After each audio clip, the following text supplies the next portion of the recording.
this was kind of a once in a lifetime opportunity to create a place like this with the mission of providing every different kind of sport or music theater or dance or martial arts for kids right now who aren't getting the same opportunities as kids in Scottsdale or Beverly Hills or Lake Forest or South Barrington. So I just believe every kid deserves a chance to fall in love with something positive.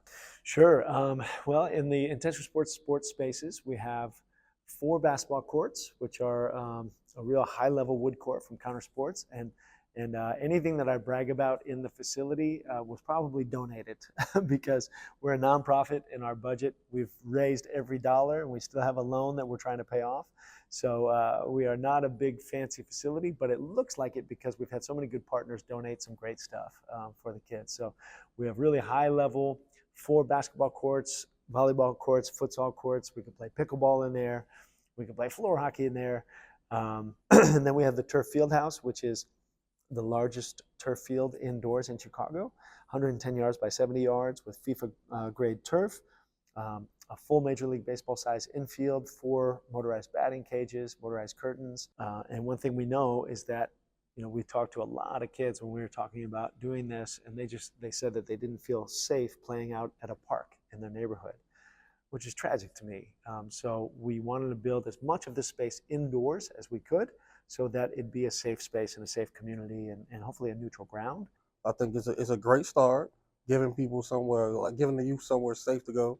I know they have a lot of different aspects to it, not just athletics. So that's a good thing. So I mean, I'm interested to see how we can merge the worlds and just having everything work in unison. The city, they should like pitch in a little bit, like especially if it's like with the schools athletics.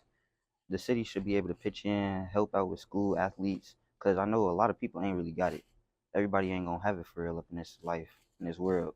So if the city would pitch in with funds, bus rides, transportation and stuff like that, we should be cool. Life skills. The biggest thing about sports is that it's gonna always reflect life in some form, way, or fashion. Meaning you're not gonna always be the winner. Sometimes you're gonna lose. Did you learn from your losses? Did you take the lessons necessary to improve your game going into the next week or the next season or next year? I think that's the biggest thing. You can't get down on yourself because you had a little hiccup today. And I think sometimes in life, sometimes a lot of people duck their head, want to put their head in the sand after a couple tough moments or run into some problems. But at the end of the day, you got to shake it off and just learn and keep progressing.